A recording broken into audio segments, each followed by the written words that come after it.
3, 2, 1. Sebentar. Ya, mulai. Assalamualaikum warahmatullahi wabarakatuh. Innal hamdalillah nahmaduhu wa nasta'inuhu wa nastaghfiruhu wa nastahdihi wa na'udzu billahi min syururi anfusina wa sayyiati a'malina may yahdihillahu fala mudhillalah wa may yudlil fala hadiyalah. Asyhadu an la ilaha illallah wahdahu la syarikalah wa asyhadu anna sayyidana Muhammadan abduhu wa rasuluhu la nabiyya ba'dah. Amma ba'd. Para pendengar pengajian Keluarga Maslahat LKKNU yang saya hormati dan saya muliakan, terutama para pengurus LKKNU dan juga para kader-kadernya yang selalu setia untuk terus menebarkan kemaslahatan di dalam keluarga, yang ini satu agenda penting untuk membangun peradaban dunia. Karena nggak mungkin peradaban dunia akan maslahat, akan manusiawi dan adil tanpa ada keluarga yang adil pula, dan tanpa keluarga yang baik untuk semua anggota keluarganya. Karena itu apa yang dilakukan oleh teman-teman LKKNU ini adalah satu perjuangan, bukan sekedar untuk NU, tetapi juga untuk umat manusia di dunia ini.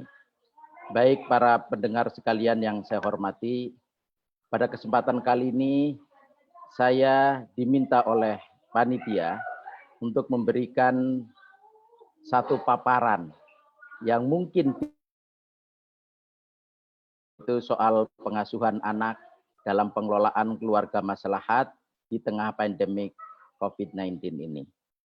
Ini menurut saya penting, topik ini, karena selama masa pandemi COVID-19 ini, saya kira kita sama-sama tahu dan mengalami, kita banyak di rumah, kerja di rumah, belajar di rumah, dan tentu saja anak-anak banyak di rumah.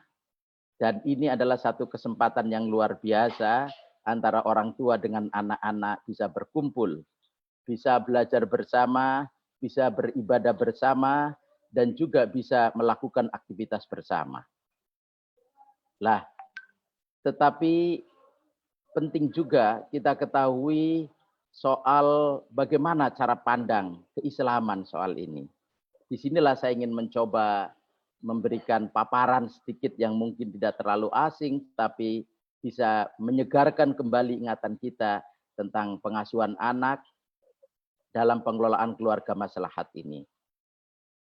Para hadirin sekalian, para pendengar yang berbahagia, sebelum saya menjelaskan tentang pengasuhan anak, mungkin saya ingin menyegarkan kembali, yang ini mungkin sudah sering disampaikan oleh para pembicara dan narasumber sebelumnya, tentang apa itu keluarga maslahat.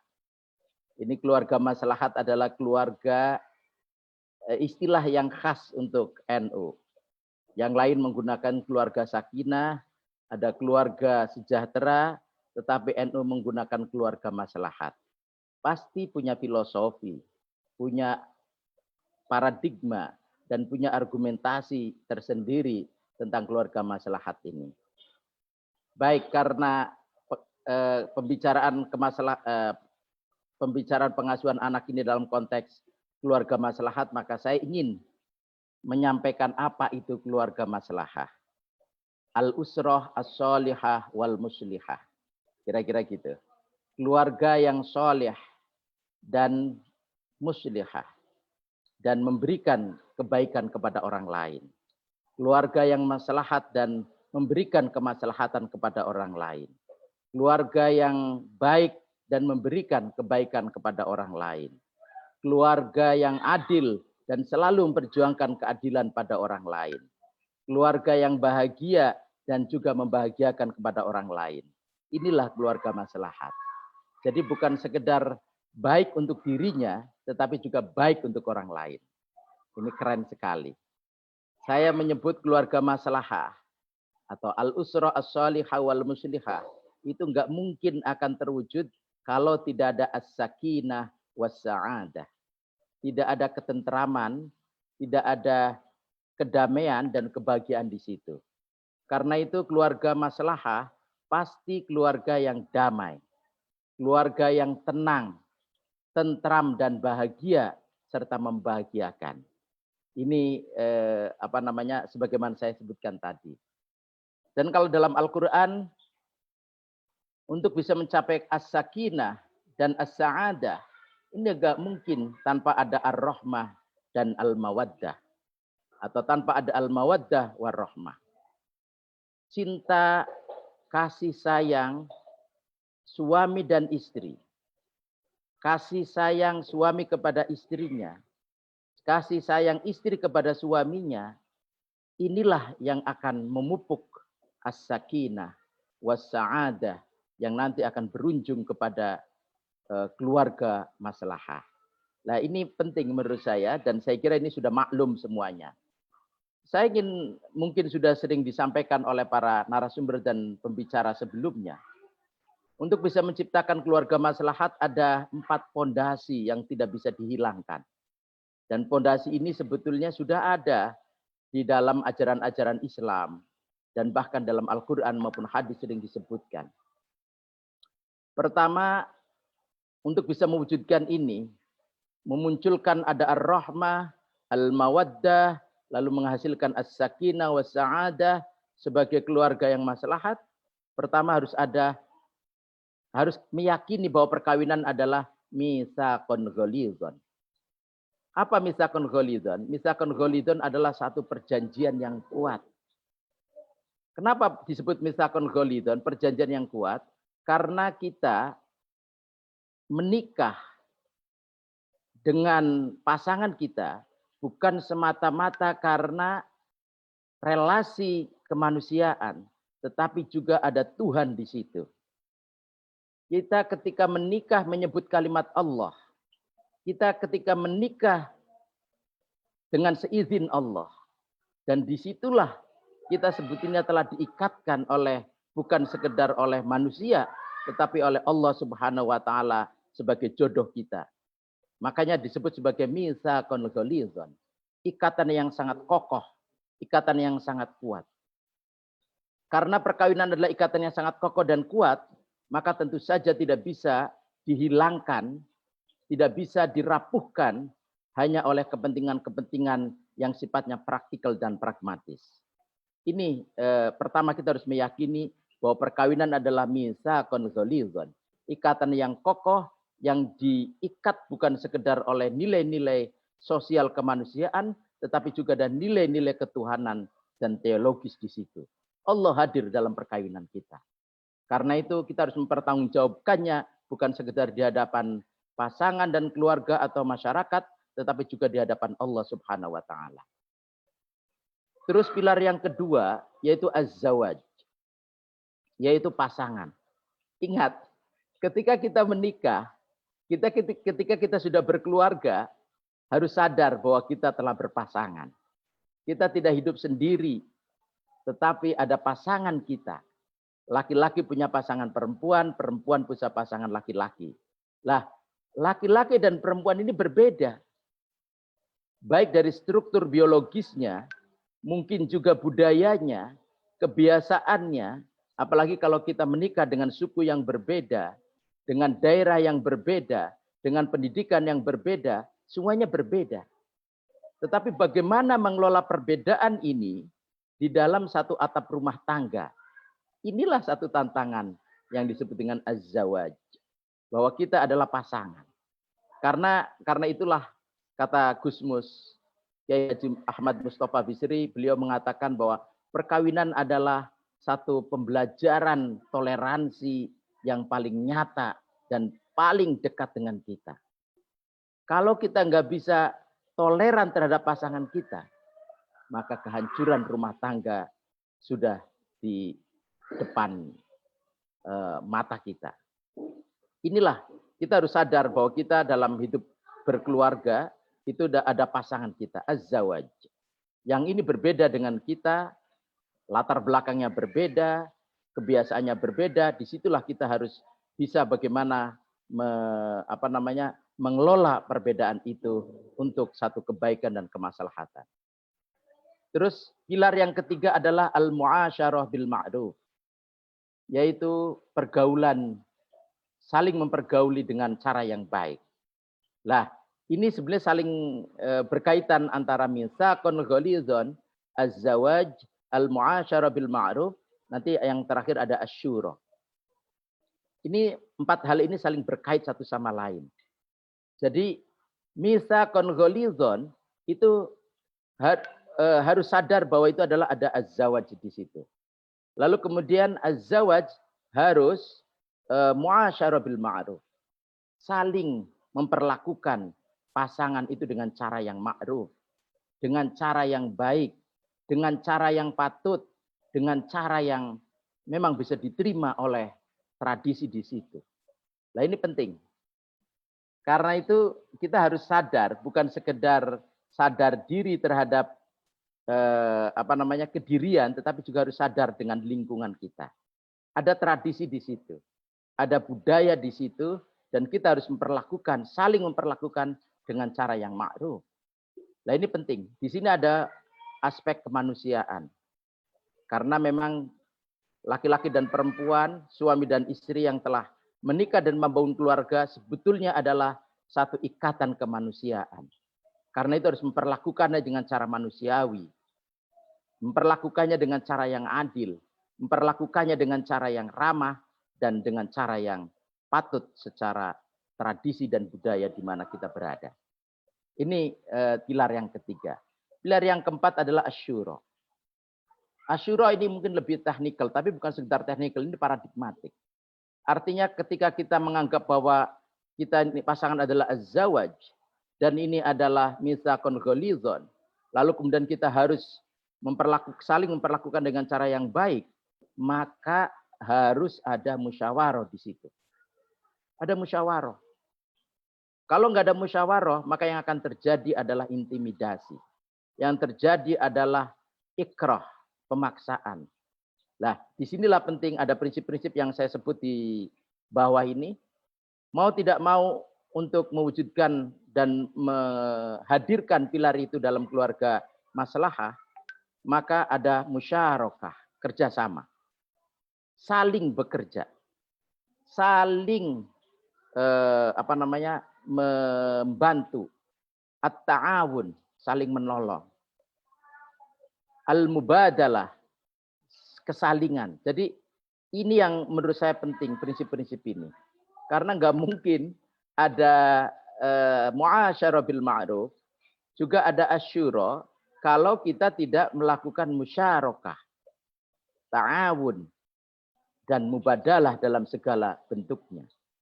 Karena memang perkawinan ini adalah untuk saling, bukan sekedar saling menikmati, tapi juga saling mencintai, saling membahagiakan, saling melengkapi kekurangannya, saling menyadari kedirian dan juga harapan-harapannya. Kalau kesalingan ini sudah terwujud, kerjasama ini sudah terwujud, tolong menolong ini sudah terwujud dalam perkawinan, maka inilah pilar tadi yang saya sebutkan akan muncul. Dan ini mau tidak mau harus at-taradhi wal ittifaq. Ada kesukarelaan dan kesepakatan antara laki-laki dan perempuan, antara suami dan istri. Di mana kesepakatan dan kerelaan ini muncul, harus ada musyawarah. Musyawarah tidak mungkin bisa jalan kalau tidak ada mu'asyarah bil ma'ruf. Mu'asyarah bil ma'ruf hanya mungkin terjadi kalau kita menyadari bahwa kita adalah hidup berpasangan. Dan hidup berpasangan ini akan kokoh kalau kita menyadari bahwa ini adalah diikat, bukan sekedar ikatan sosial, tapi juga ikatan teologis. Inilah keluarga masalah yang kita maksud. Lah, bagaimana kaitannya dengan pengelolaan anak? Nah, disinilah sebelum saya ngomong tentang pengelolaan anak, bagaimana posisi anak sebetulnya dulu? Ini penting. Pertama, saya ingin mengatakan, anak yang dilahirkan ini adalah anak kita. anak pemilik sperma, yaitu ayah, laki-laki, dan juga pemilik ovum, ibu.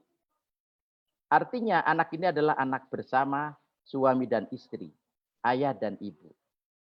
Benar nggak? Nggak mungkin kan kalau misalnya laki-laki punya sperma, terus kemudian tidak ada ovum, nggak mungkin jadi anak. Atau sebaliknya, perempuan punya ovum, tidak ada sperma, nggak mungkin jadi anak. Lah, pertemuan antara sperma dan ovum, inilah yang kemudian menghasilkan anak. Tetapi jangan lupa, tidak semua pertemuan antara sperma dan ovum menjadi anak, ini adalah ada kehendak Allah. Biiznillah. Karena itu kita harus memosisikan anak sebagai pemberian dan amanah Allah. Kenapa? Karena banyak pertemuan antara sperma dan ovum tidak menghasilkan apa-apa. Tidak menghasilkan anak maksud saya. Lah, karena itu anak di situ ada campur tangan Allah. Anak adalah pemberian dan amanah Allah. Karena ini bukan semata-mata ikhtiari. Bukan semata-mata usaha manusia. Tetapi ada takdir di situ. Ada amanah di situ. Dan ada pemberian yang ini sebetulnya kita tidak memiliki kemampuan untuk itu. Karena itulah anak harus kita posisikan sebagai pemberian dan amanah Allah. Karena itu bagi keluarga yang belum mempunyai anak, atau mungkin tidak dikaruniai anak oleh Allah, nggak usah kecewa. Karena Allah akan memberikan amanah yang lain. Dan kemudian nggak usah meratapi. Karena anak ini adalah amanah dan pemberian Allah. Karena itulah yang punya anak harus menjaga anak ini sebagai bagian dari amanah Allah.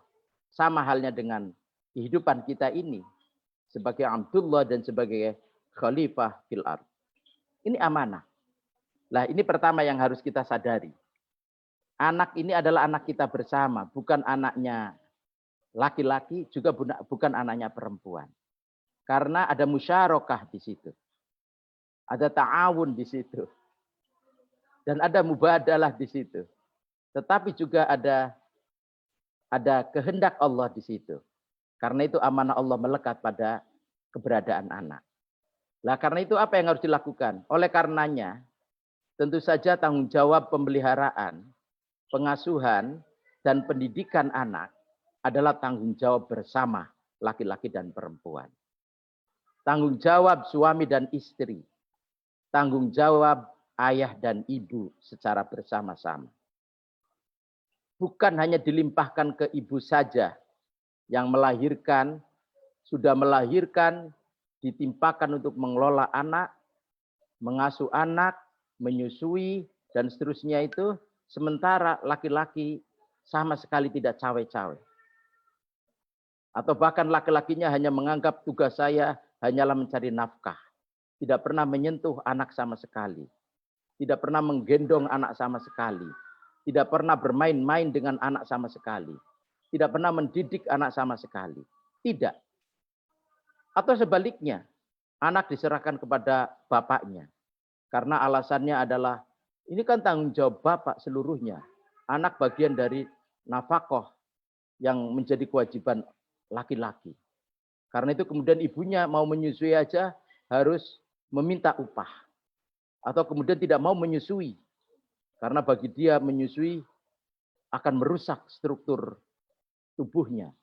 Menurut saya ini tidak benar.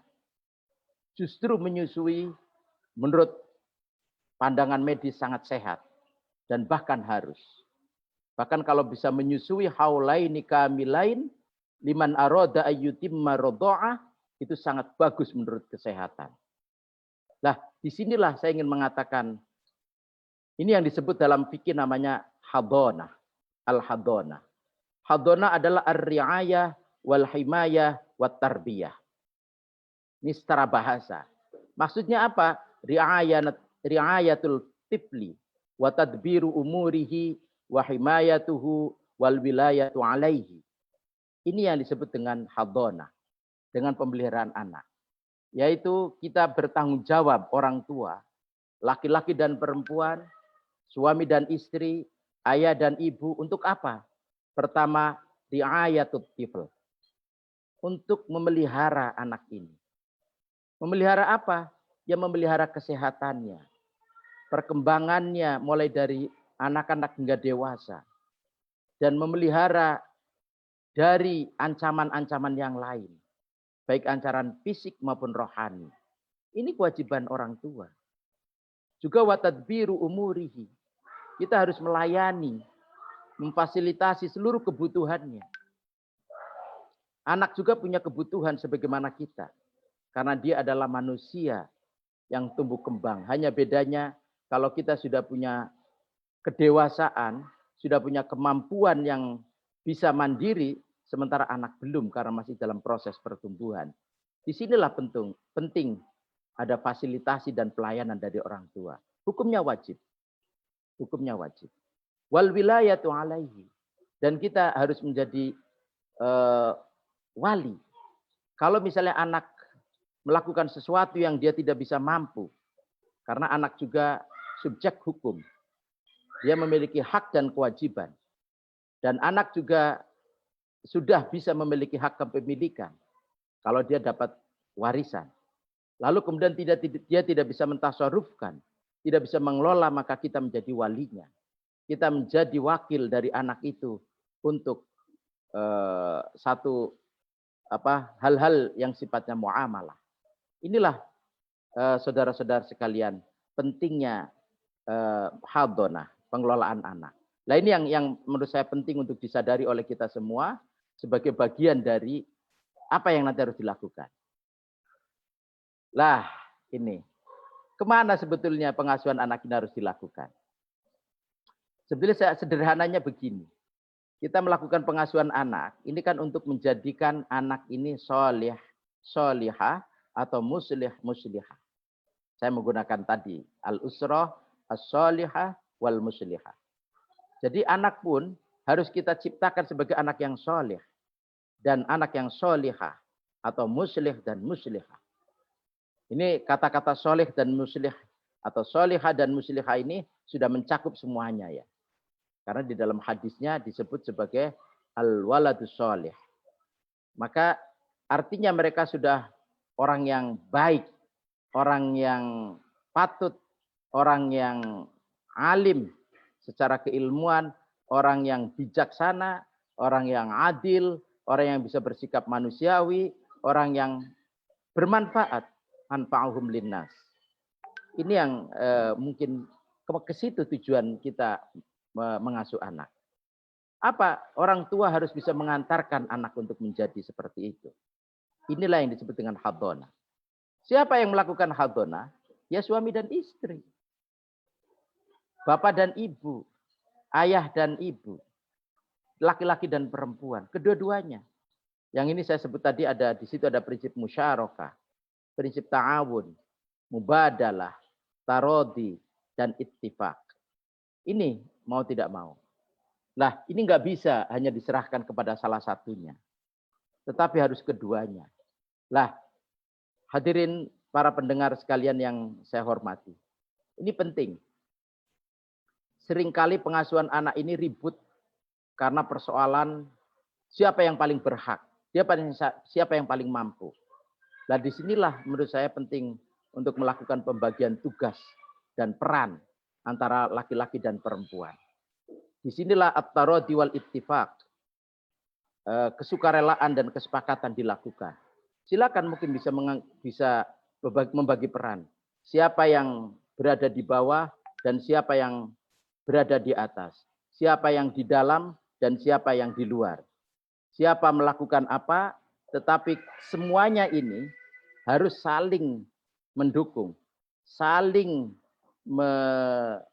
melengkapi dan saling untuk mewujudkan apa yang diharapkan sebagai anak kita.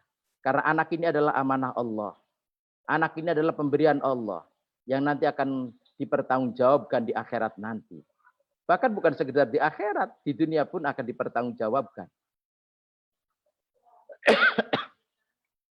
Baiknya anak adalah baiknya kita. Jeleknya anak adalah jeleknya kita. Lah, disinilah saya kira penting. Saya ingin menyebut ini, ingat ya, ini tanbihat. Pertama, ini yang penting lagi ya sebelum nanti kita masuk ke hal yang praktikal. Anak ini adalah masa depan kita. Benar nggak? Anak ini masa depan kita. Coba aja kita ingat-ingat. Hidup ini terbatas. Ya, paling ya mudah-mudahan kita paling usia panjang ya. Ya, sepanjang-panjangnya usia manusia mungkin 80-90. Ya, ada yang 100 tapi jarang sekali, tapi pada umumnya antara 60-an lah. 60-70 itu udah bagus. Lalu pertanyaannya, siapa yang akan meneruskan perjuangan kita? Siapa yang akan meneruskan apa yang sedang kita rintis hari ini? Siapa yang akan mewarisi ilmu-ilmu, karya-karya, peradaban yang kita torehkan, dan harta benda yang sudah kita peroleh ini? Lagi-lagi jawabannya adalah anak. Karena itu anak adalah masa depan kita. Ini sama sekali tidak mengabaikan bagi teman-teman yang belum atau tidak dikaruniai anak. Ada cara lain. Nanti anak ini ada anak biologis, ada anak ideologis, dan juga ada anak sosial. Ini istilah sosiologis saja ya, nggak usah terlalu dipersoalkan. Kalau anak biologis tentu saja anak yang lahir dari sperma dan ovum kita, itu biologis. Biasanya ada kemiripan karena ada gen yang turun di situ. Tetapi ada anak ideologis. Mungkin dia secara biologis bukan anak kita, tetapi kita bisa mendidiknya, kita bisa mengajarinya, dia sebagaimana cara pandang dan pemahaman kita dan pengetahuan-pengetahuan serta gerakan-gerakan perjuangan yang kita inginkan. Itu anak ideologis. Juga anak sosial. Anak sosial itu artinya mungkin kita tidak memilikinya. Kita tidak memilikinya, tetapi kemudian anak itu kita pelihara. Kita santuni, kita didik sebagaimana yang lain. Dan ini juga bisa menjadi bagian akan kita warisi. Lah, karena warisan ini bukan semata-mata urusan harta benda, tetapi juga ada warisan keilmuan, warisan peradaban, dan warisan karya sosial. Ini, saudara-saudaraku sekalian. Juga yang perlu diingat lagi adalah anak adalah cerminan orang tuanya. Betul nggak? Bukan sekedar pada aspek fisik, aspek mental, tetapi juga dalam banyak hal. Saya sering kaget kadang. Kalau secara fisik jelas ya, kelihatan. Loh kok mirip ya seperti di cloning. Tetapi juga anak ini meniru perilaku orang tuanya. Meniru apa yang dilakukan oleh orang tuanya. Meniru apa yang diperbuat oleh orang tuanya. Nah, karena itu, kalau kita mengharapkan anak kita menjadi soleh, solihah, maka kita sendiri harus soleh dan solihah. Kalau kita mengharapkan anak kita harus muslih dan muslihah, maka kita sendiri harus muslih dan muslihah. Karena anak akan melihat kita. Akan melihat orang tuanya. Lah, inilah penting. Meskipun saya tidak mengatakan bahwa anak tidak bisa lebih baik daripada orang tuanya. Bisa. Tetapi juga sebaliknya anak bisa lebih buruk dari orang tuanya. Bisa. Tergantung bagaimana pengasuhan ini dilakukan.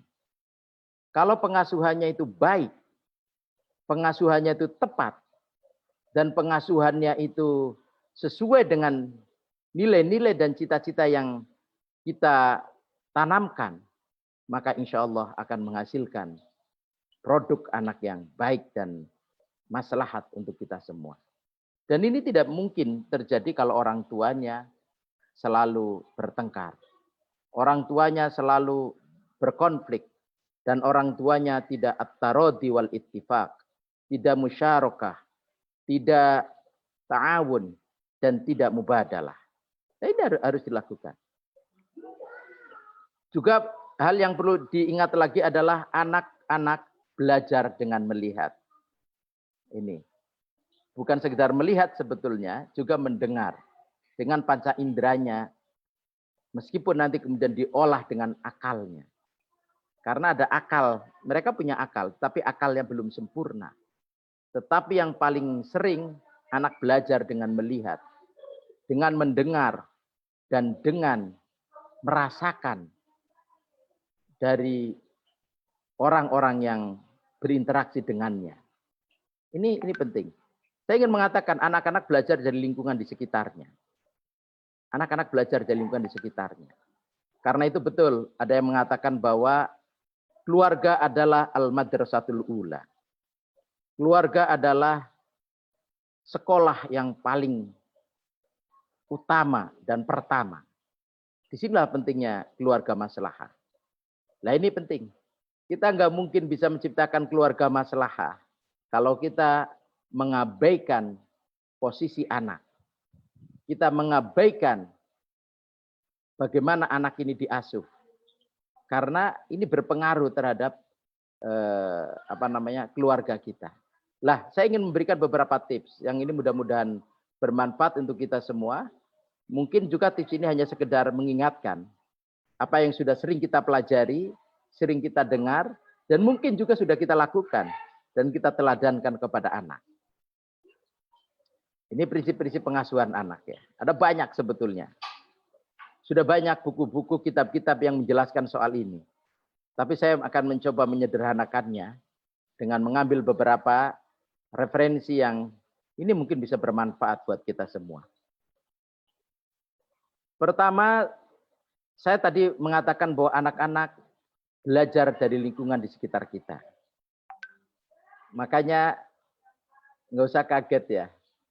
Kalau anak itu tinggal di pesantren, maka ya dia akan melihat bagaimana pesantren itu dilakukan. Kalau ada orang ngaji, dia pasti akan cenderung mengaji. Kalau ada orang sholat, dia akan sholat. Ini juga sama. Kalau anak-anak itu di rumah, tolonglah kalau kita sholat, kita ngaji, kita makan dengan cara yang baik, anak dilibatkan. Kalau kita sholat, anak dilibatkan. Meskipun mereka belum sempurna bagaimana caranya sholat. Karena dia belum tahu bagaimana caranya sholat yang benar dan sesuai dengan syariat Islam. Tapi harus dilibatkan. Kalau kita ngaji, anak-anak juga harus kita ajak. Kalau kita melakukan sesuatu yang baik, anak-anak harus kita lakukan. Harus kita ajak dan libatkan. Karena disitulah proses pembelajaran. Bahkan ada satu teori yang mengatakan pendidikan anak ini bukan dimulai sejak dia lahir, tetapi sejak di dalam kandungan. Karena itu ketika dalam kandungan, kita perlu mendidik anak dengan cara yang baik. Sentuhan tangan kita ke perut ibu kita yang atau istri kita yang sedang hamil, mengandung, itu adalah bagian dari kasih sayang. Kalau kita sering mengaji dan anak mendengarkan, konon itu juga sudah satu pendidikan. Nah ini, apalagi kalau itu sudah lahir di tengah-tengah kehidupan kita. Dia akan lebih tajam lagi untuk belajar dengan masyarakat di sekitarnya. Karena itu benar apa kata Nabi, kullu mauludin yuladu 'alal fitrah fa innama abawahu yuhawidanihi aw yunasyiranihi aw yumajjisani. Anak-anak itu sebetulnya memiliki fitrah, potensi, memiliki kecakapan yang itu sebetulnya sama diberikan oleh Allah. Ada modal kemanusiaan yang diberikan oleh Allah. Dikasih akal, dikasih perasaan, dan dikasih hati. Tetapi fa innama abawahu, orang tuanya lah yang kemudian bisa mengembangkan potensi, bisa mengembangkan modal kemanusiaannya ini. Dia bisa menjadi baik, bisa menjadi buruk, tergantung bagaimana kita mengelola, merawat, dan mendidiknya. Ini, saya kira ini. Baik, coba kita lihat ini satu persatu ya. Bila anak sering dikritisi, ia akan belajar menyalahkan orang lain. Nih, kalau misalnya anak ini sering dikritisi oleh kita kritik terus. Pakaianmu kok begitu? Cara makanmu begitu. Tapi kita tidak ngasih keteladanan contoh yang baik. Terus kemudian kalau dia melakukan sesuatu yang kita tidak cocok, langsung dikritik dan seterusnya itu. Ini sesungguhnya adalah bagian dari pendidikan kita kepada anak. Kalau kita sering mengkritiki anak, mengkritik tanpa memberikan penjelasan dan pembenaran dan keteladanan, maka ia sesungguhnya sedang belajar menyalahkan orang lain. Kalau misalnya sering dilakukan ini oleh orang tuanya, maka dia saat dewasa akan banyak menyalahkan orang lain. Yang kedua, jika anak sering dipuji, maka ia akan belajar menghargai orang lain. Ini kebalikannya. Kalau anak ini sering dipuji, dikit-dikit dipuji, walaupun salah kemudian dipuji. Oh, bagus nak, kamu sudah mencoba. Tetapi mungkin akan lebih baik kalau dengan cara tidak seperti itu. Begini caranya. Tapi dipuji. Apapun yang dia lakukan, apalagi kalau dapat prestasi dan melakukan perbuatan baik, harus kita afirmasi dan apresiasi. Karena disitulah ia akan belajar menghargai orang lain. Lah, ini yang saya sebut tadi, anak itu adalah pantulan, cerminan orang tuanya. Pantulan pengasuhnya, pantulan orang yang mendampinginya. Lah, kalau anak ini sering dipuji, sering dikasih apresiasi, maka ia akan belajar menghargai orang lain. Ini penting banget ini. Begitu juga kalau apabila anak ditunjukkan pada kebencian, ia akan belajar kelahi. Nah ini. Makanya penting banget nih. Kita sebagai orang tua, sebagai pendidik, sebagai orang yang mau tidak mau akan berinteraksi dan bersentuhan dengan anak. Ini kalau anak ini sering dimarahin oleh kita. Kita sendiri sering benci ke dia karena perilakunya, atau mungkin tidak pernah ngasih apresiasi. Bukan sekedar oleh kita, tapi juga oleh orang lain misalnya. Maka ini sesungguhnya kita sedang mengajari mereka untuk berkelahi, berkonflik. Dan kemudian membenci orang lain. Na'udzubillah min dzalik. Jangan sampai terjadi. Kalau ini terjadi, maka ini sesungguhnya kita sedang melakukan investasi buruk untuk masa depan kita dan masa depan peradaban manusia ini. Ini kira-kira itu. Terus sebaliknya, jika orang tua jujur pada anak, nah ini penting, kejujuran. Maka anak akan belajar makna keadilan. Orang tua itu harus jujur pada anak. Tidak boleh bohong. Dan juga tidak boleh membohongi. Ini seringkali. Atas nama kebaikan anak lalu kita membohongi. Ini sebetulnya nggak baik. Karena kebohongan itu pasti akan terungkap. As-sidqu yahdi ilal birra. Wal birra yahdi ilal jannah. Jadi kejujuran ini menunjukkan kepada kebaikan. Dan kebaikan ini akan menunjukkan kepada surga. Lah, anak kalau orang tuanya sering bohong atau kemudian membohongi dan kemudian satu waktu anak itu tahu bahwa itu adalah kebohongan, ini dia akan menelusuri mengapa orang tua kita berbohong. Lah, tapi sebaliknya kalau kita belajar jujur, apapun kita jelaskan kepada anak dengan cara yang baik. Kalau misalnya kita nggak punya uang misalnya, yang seharusnya anak tidak perlu tahu, menurut aku jelaskan. Nak, Bapak sedang tidak punya uang. Atau Ibu sedang tidak punya uang, karena uangnya kemarin baru kita belanjakan untuk satu keperluan itu. Sehingga kalau kamu butuh uang, mungkin Bapak bisa ngasih tetapi tidak sekarang. Jujur saja. Saya kira dengan kejujuran anak akan paham dan akan mengerti. Disitulah dia akan belajar makna keadilan. Dia akan belajar makna kejujuran. Dia akan belajar secara tidak langsung tindakan anti korupsi. Karena korupsi itu berangkat dari kebohongan. Berangkat dari kecurangan. Dan ini jangan sampai terjadi pada anak-anak kita. Bila anak terlalu sering ditertawakan, maka dia akan berubah menjadi pemalu. Nah, ini penting. Bila anak terlalu sering ditertawakan, dia akan berubah menjadi pemalu. Karena itu jangan pernah mentertawakan anak. Beda antara tertawa dengan mentertawakan. Kalau tertawa yaitu alami. Boleh dan harus ya. Masa orang nggak boleh tertawa. Tetapi tidak boleh mentertawakan. Apalagi sering mentertawakan anak. Dia selalu ditertawakan. Baik maupun buruk ditertawakan. Karena menertawakan ini bisa juga negatif dalam pandangan anak. Nah, kalau ini dilakukan terus-menerus, maka dia akan menjadi pemalu. Karena dia akan takut. Waduh, nanti ditertawain. Wah, nanti gini. Akhirnya dia potensinya akan terpendam.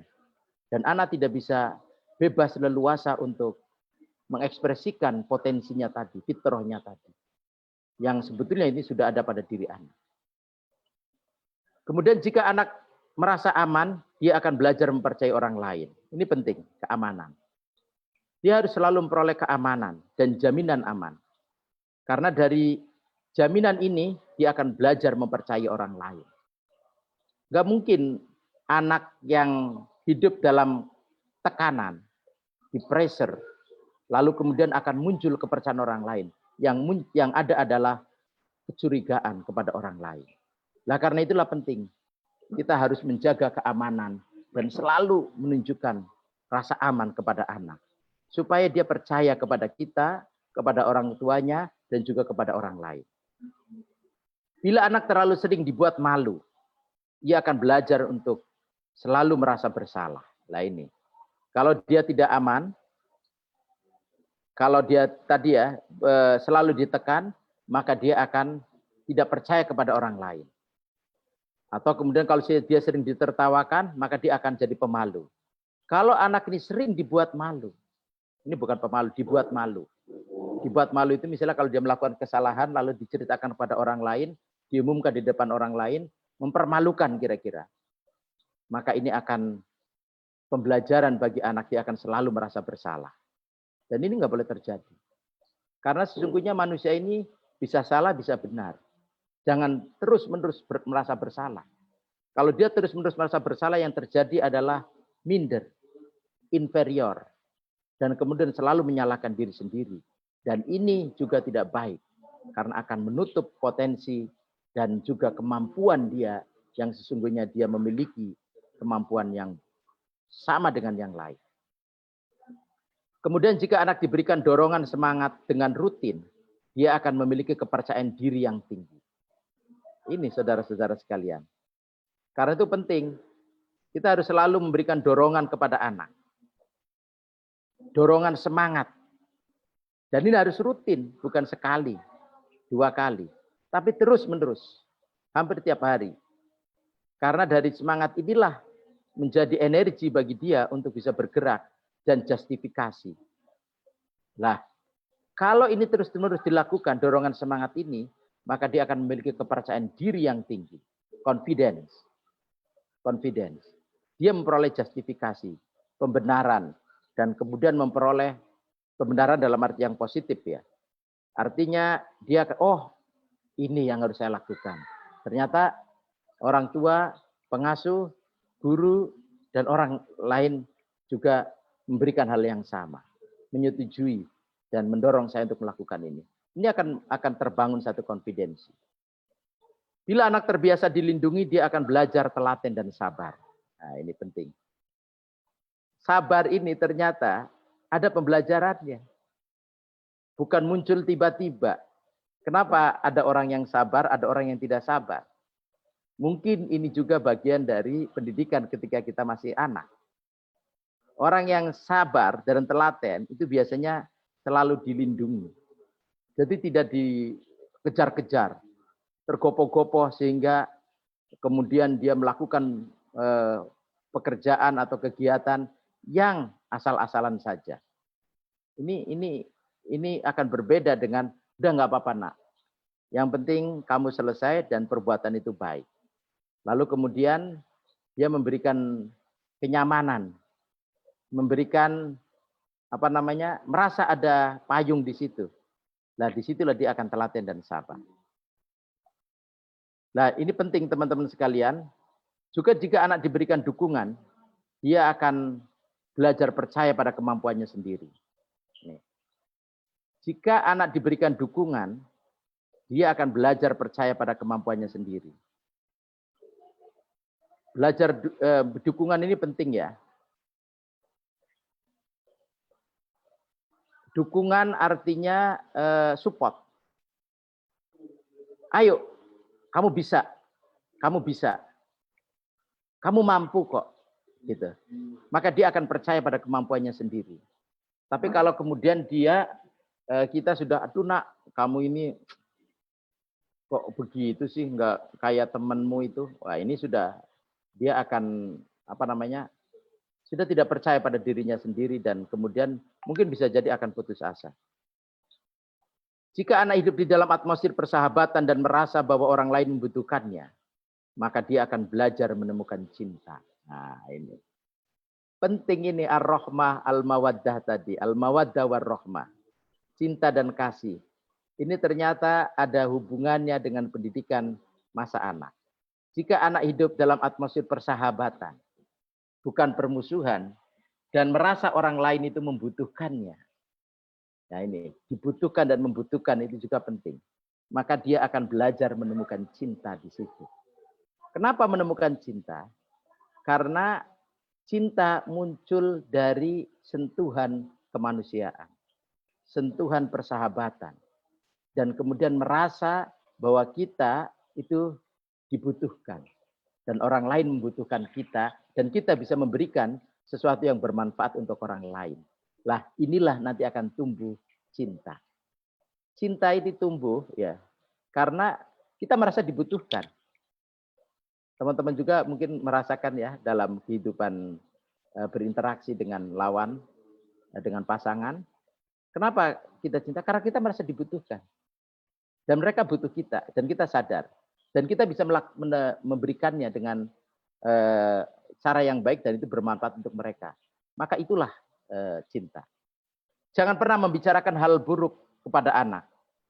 Jangan pernah membicarakan hal buruk tentang anak, baik di depannya maupun di belakangnya. Ini penting sekali. Banyak sekali orang tua ini.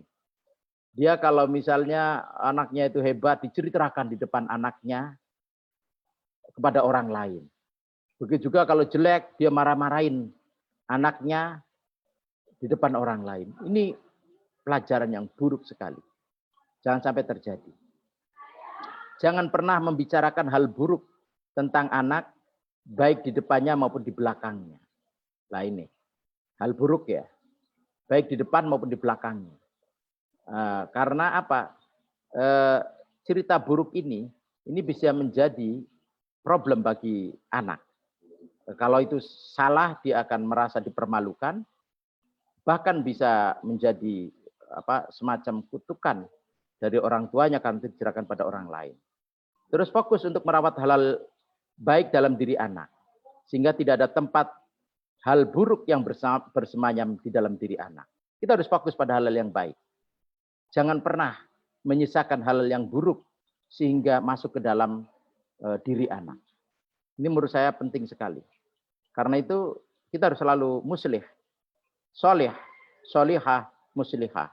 Supaya anak juga akan memperoleh cipratan itu. Selalu mendengar dan menjawab pertanyaan anak atau permintaan mereka saat mereka menghampiri Anda. Kalau anak itu datang, menceritakan sesuatu, atau mengadu sesuatu, kita harus mendengarnya. Dan kalau dia bertanya, kita harus menjawabnya. Bila perlu secepatnya, supaya anak merasa bahwa dia terlayani dan terfasilitasi oleh kita. Jangan sampai dia sudah menghampiri, minta tolong, mau mengadu, menceritakan sesuatu, sementara kita sibuk dengan pekerjaan kita. Ini akan membuat kesan yang buruk kepada anak. Dan ini akan menjadi pembelajaran yang buruk juga kepada anak. Hormati anak saat ia membuat kesalahan. Maka ia akan mampu memperbaiki kesalahannya dalam waktu singkat. Nah ini, Namanya aja anak, bisa salah, bisa benar. Kalau salah, jangan disalahkan. Tapi dihormati. Wah, kamu sudah bagus, nak. Nah, tetapi, misalnya gitu. Dikasih contoh mana yang benar. Mana yang perlu diperbaiki. Dia akan dengan mudah untuk bisa memperbaiki. Tetapi tadi kalau ada kepercayaan kepada kita. Sebagai orang tua maupun sebagai pendamping dan orang yang mengasuhnya.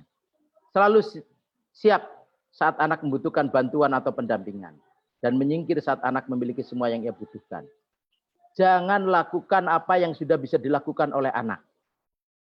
Tapi sebaliknya, kita harus siap untuk melakukan pendampingan, asistensi, bantuan, kalau anak itu belum bisa dan dia membutuhkannya. Kita harus selalu melakukan itu.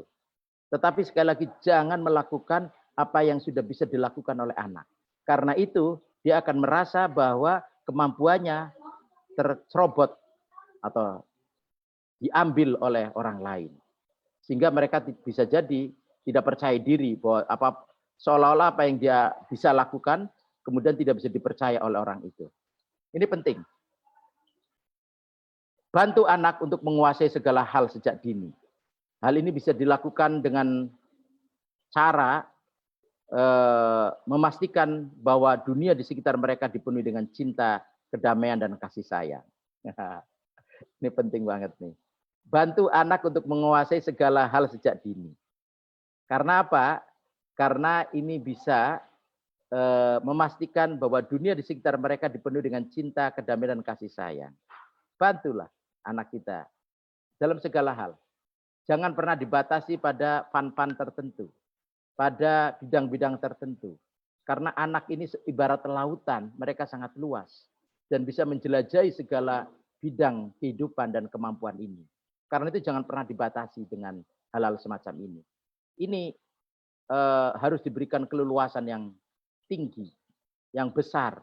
Supaya mereka sadar bahwa dunia ini luas dan dipenuhi dengan cinta, kedamaian, dan kasih sayang. Lalu selalu tampilkan, nah ini yang terakhir, selalu tampilkan sopan santun yang baik di depan anak.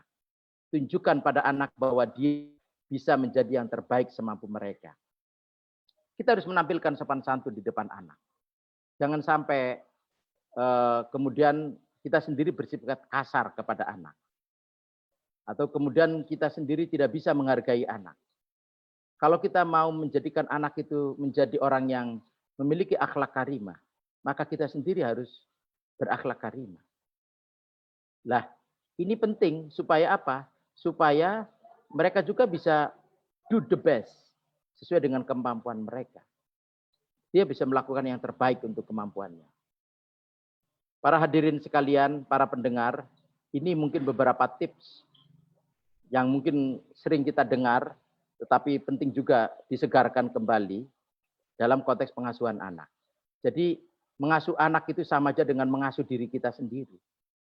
Karena apa yang kita lakukan itu berbalik kepada anak. Berbalik kepada anak-anak kita dan orang-orang yang kita didik. Lah, saya ingin mengatakan ini semua harus dilakukan musyarakah, mubadalah, ta'awun antara istri dengan suami, antara laki-laki dan perempuan, antara ibu dan ayah. Enggak mungkin ibunya baik, sopan santun, melakukan prinsip-prinsip ini semua, sementara ayahnya enggak, maka anak akan bimbang. Atau sebaliknya, anaknya melakukan halal, orang tuanya, ayahnya melakukan ini semua, sementara ibunya sebaliknya, maka anak justru akan bimbang. Disinilah perlu ada keselarasan, keserasian, kebersamaan antara laki-laki dan perempuan, suami dan istri, ayah dan ibu, agar mereka bisa anak-anak ini bisa menemukan satu keteladanan yang utuh dan sempurna. Karena inilah menurut saya wujud dari amanah Allah kepada kita. Ingat satu hadis Nabi yang mengatakan innama bu'istu li utammima makarimal akhlak. Sesungguhnya kata Nabi, saya diutus oleh Allah semata-mata untuk menyempurnakan akhlak yang mulia. Lah, artinya kita juga berkewajiban di sini. Kita mengantarkan anak kita menjadi orang yang memiliki makarimal akhlak. Lah, orang yang sudah makarimal akhlak nggak usah dikhawatirkan. Dia insya Allah akan solih, solihah, atau muslih dan muslihah. Karena inilah sebetulnya inti dari ajaran Islam. Bukan sekedar pada keyakinan, bukan sekedar pada perkataan, tetapi yang paling penting adalah perbuatan dan mewujudkan perbuatan itu menjadi karya nyata dalam peradaban umat manusia. Lah, kalau ini dilakukan, saudara-saudara dan para pendengar sekalian, insya Allah keluarga yang kita idam-idamkan sebagai keluarga maslahah, sebagai keluarga yang muslihah, sebagai keluarga yang bahagia dan membahagiakan, sebagai keluarga yang selalu menebarkan kasih sayang kepada anggotanya maupun orang lain, insya Allah akan terwujud. Saya kira ini satu hal yang penting. Semoga ada manfaatnya buat kita semua. Dan di masa pandemi COVID-19 ini, prinsip-prinsip semacam ini menjadi sangat penting. Dan inilah momentumnya. Kapan lagi kita akan melakukan ini? Kalau bukan sekarang. Dan siapa lagi kalau bukan kita yang akan melakukan ini? Kitalah, jangan menunggu orang lain. Kita adalah guru pertama dan utama bagi anak-anak. Kita adalah teladan pertama dan utama bagi anak-anak. Karena itulah kita wujudkan keluarga maslahah, keluarga sakinah yang dipenuhi dengan mawaddah dan rahmah melalui pengasuhan anak, perawatan anak, pendidikan anak yang baik sesuai dengan prinsip-prinsip yang tadi saya jelaskan ini. Ini saja yang bisa saya sampaikan. Mudah-mudahan ada manfaatnya dan bisa menambah pengetahuan kita, semangat kita, dan juga kesungguhan kita untuk terus mengokohkan keluarga maslahat, baik untuk diri kita maupun untuk orang lain. Itu saja, akhirul kalam, wal afwa minkum, wallahul muwaffiq ila aqwamit thariq, wa huwal hadi ila sawa'is sabil. Wassalamualaikum warahmatullahi wabarakatuh.